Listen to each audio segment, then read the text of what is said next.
¿Cómo están? Es un placer que nos acompañen en el canal del Congreso. Nos encontramos en la sede del Senado de la República y desde aquí llevaremos hasta su pantalla los trabajos de la cumbre Unipol 2019 con los temas Guardia Nacional, protección de datos, ciberseguridad y migración. Esto como parte de los trabajos que se realizan en esta Cámara de Senadores durante este segundo receso de este primer año de ejercicio de esta 64ª legislatura. Cabe destacar que esta cumbre es impulsada por el senador Miguel Ángel Mancera Espinosa del Grupo Parlamentario del Partido de la Revolución Democrática. Le invito a que se quede con nosotros en el canal del Congreso. Recuerde que también puede seguirnos a través de nuestro portal de internet. Solo tiene que ingresar a www.canaldelcongreso.gov.mx. Bienvenidas y bienvenidos.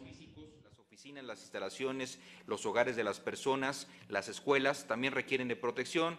Las personas requieren de protección y regularmente esa protección se brinda a través de personal de seguridad pública o privada, pero también requieren protección las computadoras porque es en las computadoras donde vive buena parte de la información que manejamos día con día. Adelante. ¿Dónde residen los datos? ¿Dónde reside la información? Tradicionalmente estamos acostumbrados a manejar la información en archiveros físicos, en escritorios, en credenzas y cualquier otro lugar que se nos ocurra para guardar papeles, documentos, contratos, minutas, dictámenes y toda clase de información sensible, pero hoy en día tenemos que también, gracias al avance tecnológico, es posible documentar y guardar la información en medios electrónicos como computadoras, tablets, dispositivos portátiles o móviles, que no solamente se restringe el guardado o el almacenamiento de la información a estos dispositivos, sino que estos dispositivos se conectan a la famosa nube, que no es otra cosa que el Internet, y entonces estos dispositivos pueden guardar la información en la nube, es decir, en computadoras o en servidores de proveedores de servicios de cómputo en la nube, y esto podríamos mencionar que es la tríada de dónde residen los datos, en archivos físicos, en dispositivos electrónicos propios y en dispositivos electrónicos remotos y de terceros, que es el cómputo en la nube. Ahora bien, ¿quién tiene acceso a los datos o quién tiene acceso a la información? Pues a la información y a los datos regularmente tienen acceso las personas físicas, que son las que controlan la información, las que generan la información y las que mueven la información de un lugar a otro, tanto en el plano físico como en el plano virtual. Pero también hoy en día tenemos que la inteligencia artificial, las máquinas, las computadoras, fenómenos como el Big Data o Big Data, también son los que manejan y tienen acceso a los datos, a la información e inclusive a veces son las propias computadoras y las máquinas las que toman decisiones sobre qué hacer con determinado tipo de información. Por ello es importante entonces pasar a la siguiente pregunta. ¿Qué tenemos que preocuparnos o qué es lo que deberíamos de fijarnos para proteger la información? Si pasamos a la siguiente lámina. Bueno, pues entonces tenemos que proteger a las personas que manejan y generan la información, tenemos que proteger a los repositorios físicos como archivos donde se resguarda la información física, tenemos que proteger a las instalaciones físicas donde se resguardan esos archivos físicos que suelen ser oficinas, escuelas, empresas y desde luego los hogares de las personas. También tenemos que proteger a la inteligencia artificial o a las máquinas que tienen acceso a esa información e inclusive toman decisiones sobre la información y desde luego hay que buscar proteger los dispositivos físicos, electrónicos, donde se almacena esta información, donde se da tratamiento a la información y que después se sube a la nube la información para ser almacenada.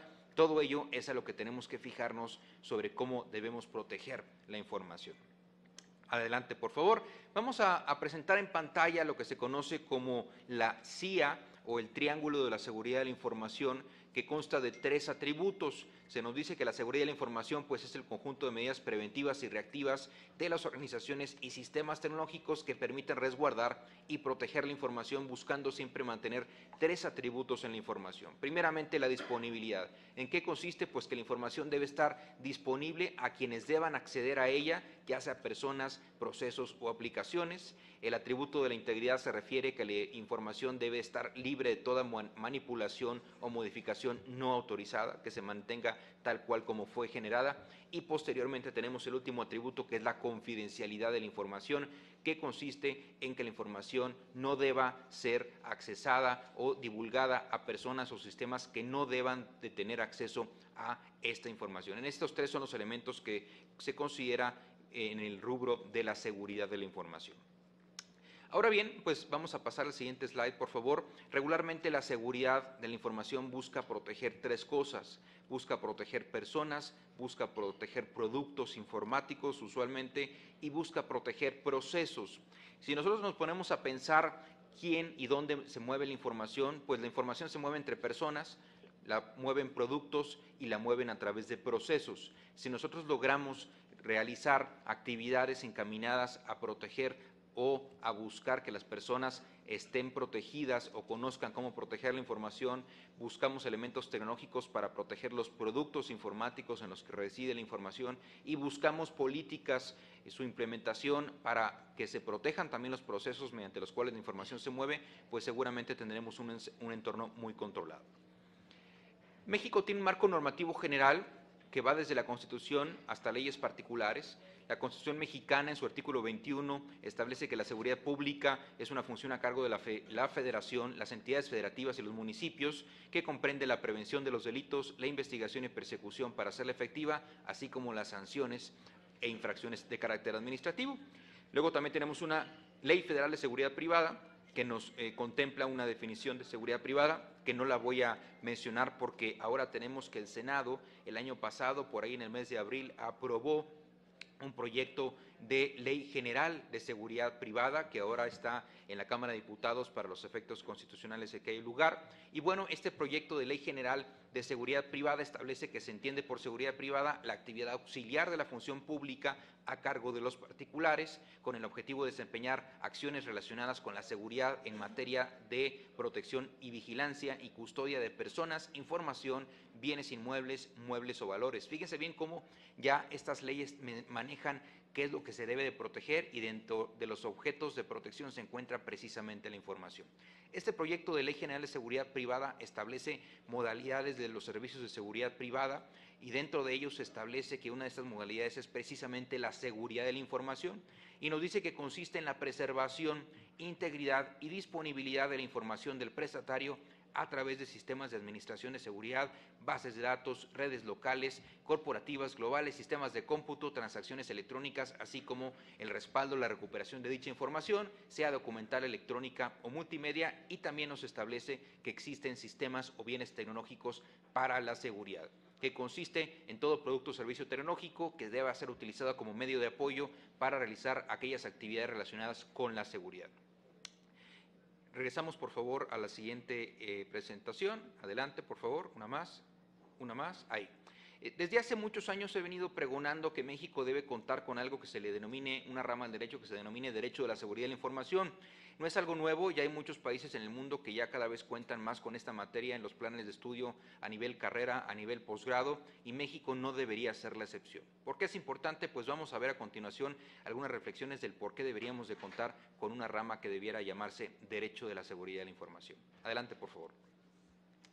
A mi juicio, esta rama del derecho debería ser definida como aquella que protege la información contenida en medios físicos, electrónicos o sistemas informáticos contra daño, pérdida, destrucción, alteración, uso o acceso o tratamiento no autorizado, pero también es la rama que busca brindar de confidencialidad y seguridad de la información que sea sensible, privada, reservada, secreto industrial, secreto bancario, secreto financiero, secreto técnico comercial, secreto también de fabricación, datos personales, datos sensibles, entre otros. Hay una gran variedad de datos que deben de ser protegidos, que también la ley debe buscar su protección de diferentes maneras. Vamos a ver a continuación algunos ejemplos de leyes mexicanas que regulan este fenómeno o esta materia. Tenemos, por ejemplo, la ley que regula el ejercicio de las profesiones, que en su artículo 36 establece que todo profesionista estará obligado a guardar estrictamente el secreto de los asuntos que le confíen sus clientes, salvo los informes que obligatoriamente establezcan leyes correspondientes. Aquí estamos en presencia del secreto profesional.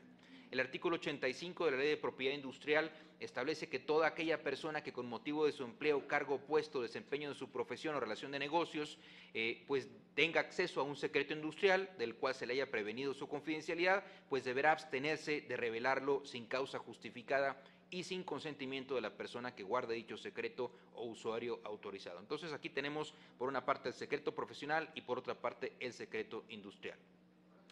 También tenemos que el Código Penal Federal habla de la revelación de secretos y establece penas concretas para que, desde luego, con perjuicio de alguien y sin consentimiento de quien pueda resultar perjudicado, revele algún secreto o comunicación reservada que conoce o ha recibido también con motivo de su empleo, cargo o puesto.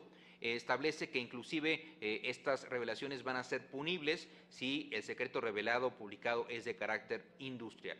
De nueva cuenta, se establecen ciertas medidas de control para aquella información que es considerada privada, secreta o inclusive secreto industrial. Adelante, por favor. La Ley Federal de Protección de Datos Personales en posesión de los particulares, que también es objeto de esta cumbre Unipol 2019, establece medidas muy concretas en este sentido. En primer lugar, establece que todo responsable que lleve a cabo el tratamiento de datos personales debe establecer y mantener medidas de seguridad de carácter administrativas, físicas y técnicas que permitan proteger los datos personales en contra de daño, pérdida, alteración, destrucción, uso, tratamiento o acceso no autorizado.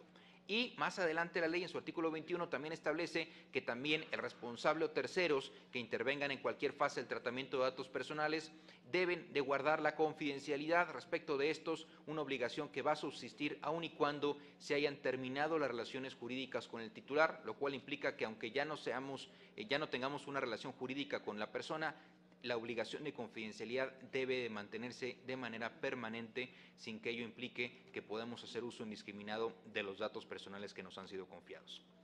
También más adelante, por favor, tenemos algunas acciones para la seguridad de los datos. La propia ley y su reglamento de protección de datos personales establecen ciertas medidas importantes como realizar un inventario de datos, determinar las obligaciones y funciones de las personas que en la empresa o organización tratan datos personales, contar con un análisis de riesgos de datos personales que permita identificar pues cuáles son los peligros y estimar los riesgos a los que son sometidos los datos personales, establecer medidas de seguridad aplicables a estos datos, realizar un análisis de brecha para determinar cuáles son las obligaciones que marca la ley y hasta dónde hemos cumplido en la organización con estas obligaciones y desde luego implementar las medidas de seguridad faltantes para lograr una adecuada protección del dato, llevar a cabo auditorías, revisiones, capacitar al personal y realizar registros de medios de almacenamiento de los datos personales. Todos estos son medidas de protección de los datos personales. Cuando escuchamos el término vulneración de seguridad, normalmente la palabra vulneración la asociamos a los hackers y pensamos que casi es sinónimo de hacker y no es así la realidad de las cosas. La ley mexicana establece que se considera como vulneración de seguridad pues la pérdida o destrucción no autorizada de la información. Aquí podemos hablar simplemente de negligencia. Si tenemos en las organizaciones personas que negligentemente actúan en el tratamiento de los datos, no los cuidan y provocan su pérdida o destrucción, ahí tenemos un tema de vulneración. Si nos roban la computadora o la laptop en el camino a la oficina o en el camino a la casa, si perdemos un USB con información o datos personales, eso es definitivamente un sinónimo de vulneración. También tenemos que el robo, extravío o copia no autorizada es una vulneración. Aquí podríamos involucrar desde luego a los hackers que andan buscando robarse información. El uso o acceso o tratamiento no autorizado de la información también es sinónimo de una vulneración. Aquí podríamos hablar de un espionaje que puede ser realizado a través de medios clásicos, físicos o también a través de un hacker. Y por último, el daño, la alteración o la modificación no autorizada de la información también se considera una vulneración de seguridad y aquí podría ser producto de un virus, de un hacker, de un ransomware que tal vez la información pueda sufrir de estos daños o alteraciones y en conjunto todas estas acciones o omisiones causadas negligentemente o por omisión son consideradas una vulneración de seguridad en materia de protección de datos. También la ley nos habla de proteger los datos en la nube y nos dice que para proteger el tratamiento de datos personales, cuando se trata de tratar datos personales en la nube, pues solo podemos contratar a proveedores en la nube siempre y cuando cumplan con una serie de condiciones que son aproximadamente 8 o 9 condiciones y dentro de esas 8 o 9 condiciones se establece que el proveedor de cómputo en la nube debe de guardar la confidencialidad respecto de los datos personales que son sujetos a tratamiento en la nube y debe establecer y mantener medidas de seguridad que permitan la adecuada protección de los datos personales en la nube. Si el proveedor no te ofrece estos dos puntos, entre otros 8 que menciona la ley y el reglamento, pues entonces no podrás contratar un proveedor de cómputo en la nube para tratar los datos personales. Adelante, por favor. Aunque no lo crean, la Ley Federal del Trabajo establece obligaciones en materia de confidencialidad de la información. Primero, establece que son obligaciones para los trabajadores guardar escrupulosamente los secretos técnicos, comerciales y de fabricación de los productos a cuya elaboración concurra de manera directa o indirecta, o de los cuales tengan conocimiento por motivo de su trabajo, y también de los asuntos administrativos reservados cuya divulgación pueda causar perjuicios en la empresa. Hoy en día los empleados traen prácticamente todos un teléfono celular y prácticamente todos los teléfonos celulares traen capacidades de grabar audio, de grabar video, de tomar fotografías, por lo cual es muy posible que los empleados tengan a su acceso no solamente información confidencial y sensible de la empresa, sino los medios ideales para copiar esa información. Ni siquiera necesitan un USB para guardar información. El otro día estaba con un cliente revisando, auditando un tema de protección de datos en el entorno turístico. Tenía por cliente a un consorcio hotelero muy grande y resulta que detectaron que había una persona del área de ventas que su trabajo consistía en cobrar los tiempos compartidos, y esta persona iba todos los días a su computadora, dejaba su celular a la entrada de la oficina, no podían entrar con celulares, los dejaban en una cajita de cartón a la entrada del entorno seguro, y resulta ser que esta persona traía una pluma, todos los días traía la misma pluma en su camisa, y con esa pluma tomaba fotografías, haciendo capturas de pantalla de todos los datos de todos los clientes de este hotel, provocando una grave vulneración de seguridad. Entonces es importante que concienticemos mucho a los empleados que no pueden traer ningún dispositivo tecnológico, o si los traen no pueden utilizarlos para grabar o mal utilizar los datos de la empresa. Y también faculta al patrón la Ley Federal del Trabajo que en el caso de que se revele por parte del trabajador secretos de fabricación o asuntos de carácter reservado, pues esto va a facultar al patrón para que dé por terminada la relación de trabajo sin ninguna responsabilidad para el patrón. Esto existe en los artículos 47 y 134 de la Ley Federal del Trabajo. Hablando del consumidor, pues también tenemos que en la Ley Federal de Protección al Consumidor, a raíz de las reformas del 29 de mayo del año 2000, se publica un nuevo artículo que es el 76 bis. Este artículo es el que trae las obligaciones o establece obligaciones para todos aquellos proveedores de bienes y servicios por Internet. Y en pocas palabras te dice, oye, si tú ofertas bienes o servicios a través de Internet, pues estás obligado a cumplir con ciertos requisitos. Y dentro de estos requisitos se encuentra pues, que el proveedor debe utilizar la información del consumidor de manera confidencial y además deberá utilizar algunos de los medios técnicos disponibles para dotar de la transacción de dos características. La transacción debe ser segura y debe ser confidencial. Esto lo establece desde el año 2000 la Ley Federal de Protección al Consumidor. Adelante, por favor. También tenemos el secreto financiero, que engloba o puede englobar al secreto bancario, financiero y bursátil. Tenemos que la Ley de Instituciones de Crédito pues, establece que deben existir disposiciones de carácter general en donde se señalen ciertos elementos, entre ellos los lineamientos técnicos y operativos que deberán observarse para salvaguardar la información confidencial de los usuarios del sistema bancario mexicano. También tenemos, adelante por favor, que existe una obligación concreta de no revelar o dar noticias o información sobre los depósitos, operaciones o servicios de los clientes, dado que esta información tiene el carácter de confidencialidad y debe protegerse la privacidad de los clientes y de los usuarios del sistema bancario mexicano. Adelante, por favor. También establece que los empleados del sistema bancario y los funcionarios serán responsables por la violación del secreto que se establece y estarán obligados a que en caso de que exista una regulación indebida, pues a reparar los daños y perjuicios que se causen. Desde luego que los daños y perjuicios que se pueden causar por esta revelación pueden ser mucho mayores a la capacidad financiera y patrimonial que tengan estos propios funcionarios, por lo cual no debería estar exenta la propia institución bancaria de reparar el daño que así se hubiera causado. Adelante, por favor. También se establece que se establecen multas y sanciones específicas a aquellas personas que accedan a equipos informáticos para obtener información confidencial o reservada, o alteren o modifiquen mecanismos del funcionamiento de medios electrónicos para obtener información confidencial o reservada, pues aquí pueden ser acreedores a prisión de 3 a 9 años y a una multa determinada de 30,000 a 300,000 días en caso de que existan estas acciones en lo particular. La ley FinTech, que está muy de moda, ahora todo el mundo se quiere subir al barco de la ley FinTech, que es un fenómeno muy importante a nivel internacional. México es pionero en esta materia, tenemos una ley muy novedosa y una ley bastante comprensiva en esta materia.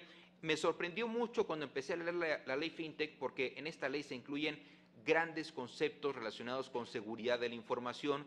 Por ejemplo, establece que cuando existan las instituciones de financiamiento colectivo o de fondos de pagos electrónicos, cuando alguien solicite tener estos dos caracteres, pues necesitan entregar una solicitud y en esa solicitud deberán acompañar, entre otras cosas, las medidas y políticas para seguridad de la información, incluyendo todo aquello que tenga que ver con soporte tecnológico seguro y confiable para los clientes, con estándares mínimos de seguridad que desde luego aseguren la confidencialidad, disponibilidad e integridad de la información y desde luego buscando la prevención de fraudes y ataques cibernéticos. Esta no es la única mención de la ley FinTech. La ley FinTech tiene aproximadamente más de 20 menciones al tema de seguridad de la información y confidencialidad de la información. La autoridad mexicana reconoce que estas empresas manejan grandes volúmenes de información y sobre todo es información financiera, patrimonial, sensible de los ciudadanos. Es por ello que establece muchas medidas y muchos controles de seguridad, no solamente en la ley FinTech, sino también en la ley secundaria que hemos estado viendo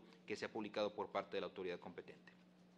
¿Y qué pasa si no cumplimos con la ley? Pues hay multas, hay sanciones importantes, ahí te dice la propia ley FinTech que serás multado con una cantidad que puede ir de los 2.4 millones de pesos a los 12 millones de pesos aproximadamente, desde luego las cantidades están en UMAS, por no cumplir los requisitos de seguridad y continuidad de la operación que establece el artículo 48 de la ley FinTech.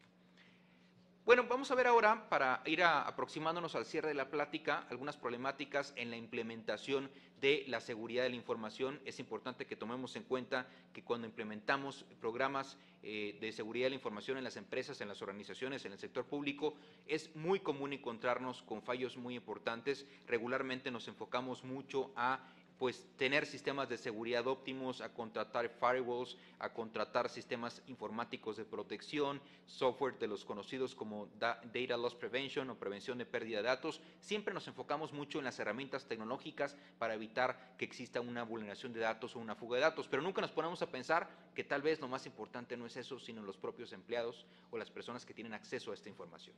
Adelante, por favor. Vamos a señalar, primero que nada, normalmente la función de seguridad de la información o de ciberseguridad en las organizaciones, tanto públicas como privadas, reside en un área que suele ser el departamento de sistemas. El departamento de sistemas suele hacer trabajos y labores titánicas para proteger la información en la medida de sus posibilidades. Sin embargo, hay que reconocer dos cosas: no son magos y tampoco están debidamente capacitados. Las áreas de sistemas regularmente toman cursos de ciberseguridad, toman cursos de seguridad de la información y estos cursos suelen estar enfocados a la parte técnica de la protección de la información al interior de las organizaciones, pero nunca tienen conciencia estas áreas de que también existe un entorno legal, un marco legal que deben de tomar en cuenta para proteger la información. Pero lo más importante no es esta reflexión que les estoy comentando, sino lo más importante es que la ciberseguridad es labor de todos, no solamente del área de sistemas. Todos estamos obligados a tomar control de nuestra información, control de los datos personales que tenemos, control de la información sensible que manejamos o que tenemos acceso, y es por ello que debemos tomar precauciones. ¿Cuáles son problemas comunes en la implementación de sistemas de seguridad en las empresas y organizaciones? Bueno, normalmente todo es secreto industrial en formatos y cláusulas de confidencialidad. Esos formatos y cláusulas los utilizamos de manera común y cotidiana y regularmente estos formatos te dicen todo lo que usted va a ver aquí es secreto industrial. Eso es falso. Para que algo sea secreto industrial debe cumplir con 7 requisitos que establece la ley de la propiedad industrial y si no cumplen con esos requisitos, aunque usted ponga en un contrato o en una cláusula que esto es información que esto es secreto industrial, definitivamente no lo será y usted pondrá en riesgo su información si todo lo bautiza como secreto industrial. Si no cumplimos con esos 6 o 7 requisitos, aunque usted lo ponga por escrito, no va a tener esa característica y va a poner en peligro la seguridad de la información de la empresa. Número 2, confianza al firmar cláusulas o contratos de confidencialidad. Solemos pensar que porque le hacemos firmar a alguien un papelito, un contrato, una cláusula que dice lo que usted va a tener acceso a continuación es confidencial, solemos pensar que con eso es suficiente y la realidad es que no es suficiente. Es un muy buen primer paso, es un paso necesario, obligatorio, pero no es suficiente. Las personas normalmente cuando entran a trabajar a un lugar les dan a firmar el contrato individual de trabajo y ese contrato tiene la mala costumbre de las organizaciones de no darle copia a los empleados. Lo guardan en el cajón, en el archivero de recursos humanos y no le entregan copia al empleado. Entonces, ¿cómo el empleado se va a acordar de lo que firmó? Cuando alguien está buscando entrar a trabajar a algún lugar público o privado, pues lo que quiere es entrar a trabajar para llevar dinero a su familia, a su casa. No se pone a pensar y a grabarse todas las obligaciones que vienen en su contrato. Si no tiene acceso a ese contrato individual de trabajo porque malamente la organización no le dio una copia, no se va a acordar al mes o a los 2 meses que había una cláusula de confidencialidad ahí insertada. Además, si alguien tiene la necesidad económica o una situación apremiante en su casa, seguramente va a ver cómo hacer dinero, cómo comercializar esa información a la que tiene acceso por un motivo de emergencia familiar. Y todo porque pues, no tienen conciencia de que debe proteger esta información. Número 3, ponerle a todo información confidencial. De hecho, los correos electrónicos que muchas organizaciones manejan, le ponen en la firma del correo, esto es información confidencial, y si usted comenta o divulga esta información, estará cometiendo un delito y lo vamos a acusar. A ver, ¿en qué momento las obligaciones se generan de manera unilateral? Tú no puedes obligar unilateralmente a una persona si tú te equivocaste al enviarle un correo electrónico. Si ya tienes una relación con esa persona porque es tu empleado, o porque es tu proveedor, o porque es tu socio, y tienen un contrato, y en ese contrato le dijiste que iban a intercambiar información confidencial, entonces cobra relevancia el tener en la firma de los correos electrónicos esa famosa leyenda de confidencialidad de la información. Pero si tú te equivocaste y mandaste ese correo a una persona con la que no tienes ninguna relación, esa persona no tiene por qué respetar esa obligación que tú le estás tratando de imponer con una leyenda de confidencialidad. Adelante, por favor. Siguiente. 4. Redacto cláusulas y contratos de confidencialidad de carácter unilateral. Es muy común tener el síndrome de David y de Goliat. Bueno, muchas empresas se sienten Goliat y creen que porque son las grandes empresas o las grandes instituciones deben de firmar el contrato de manera unilateral. Es decir, todo lo que yo te diga lo debes de proteger, pero todo lo que tú me digas no lo voy a proteger. Esto es una equivocación muy grande porque esto complica las relaciones de negocios, complica relaciones jurídicas. Todos los contratos deberían de ser bilaterales con obligaciones recíprocas en materia de confidencialidad. Número 5, solo los directivos se enteran de las obligaciones de confidencialidad. ¿Quiénes son los que firman en las organizaciones los contratos de cualquier naturaleza? Pues son los directivos, son los apoderados legales y solo ellos conocen la información que contiene esos contratos y regularmente esos contratos contienen obligaciones de confidencialidad. Si no cascadeamos al resto de la organización, ¿cuáles son las obligaciones de confidencialidad que estamos adquiriendo con la firma de estos contratos? Evidentemente vamos a estar en riesgo. Número 6, mis empleados ya firmaron y mis proveedores también, entonces ya estoy seguro. No es cierto. El que un empleado o un proveedor te firme un contrato de confidencialidad, una cláusula de confidencialidad, no te deja en un estado de seguridad. Es un buen primer paso, insisto, sí es un buen primer paso, pero no significa que de manera automática estés protegido. Aquella persona que quiera vulnerar tu información lo va a hacer. Lo va a hacer porque puede, porque lo necesita o porque alguien más lo está obligando a vulnerar esa información. Por lo tanto, no nos confiemos del que porque existe una firma ya vamos a llegar a un estado de confianza. Adelante, por favor. No trazabilidad de dispositivos ni de información. Cuando las personas llegan a trabajar a una empresa o una organización, las empresas o organizaciones suelen darles de herramientas tecnológicas para que hagan su trabajo. Les entregan una computadora, les entregan a lo mejor un teléfono, una tablet, y de repente esas personas pues salen de la organización, renuncian, los corren, no regresan a trabajar y se quedan con esa información o se quedan con esos dispositivos y luego no sabemos quién tiene la información. Si los empleados hacen mal uso de estos dispositivos y se van de la organización, luego no podemos fincarle responsabilidades legales porque no podemos atribuir que esa persona era la responsable de esa computadora o de ese celular o de ese dispositivo electrónico. Entonces hay que darles cartas de entrega, recepción de los equipos a todos los empleados que estén en nuestras organizaciones para tener una correcta trazabilidad de los equipos, de los dispositivos y de la información que ahí se contiene. 8. No capacitar a los empleados, no tener políticas de seguridad. Es muy probable que el empleado cometa errores graves porque no sabe que está obligado a cuidar la información o a proteger la información. Inclusive hemos llegado a ver cómo personas del área de sistemas publican en Twitter que están instalando parches de seguridad en la empresa o que están recuperando el servidor de un fallo que tuvo y ponen hasta la fotografía del servidor de cómo lo están reparando. Evidentemente le están diciendo al mundo, atácame porque estoy con un problema de seguridad.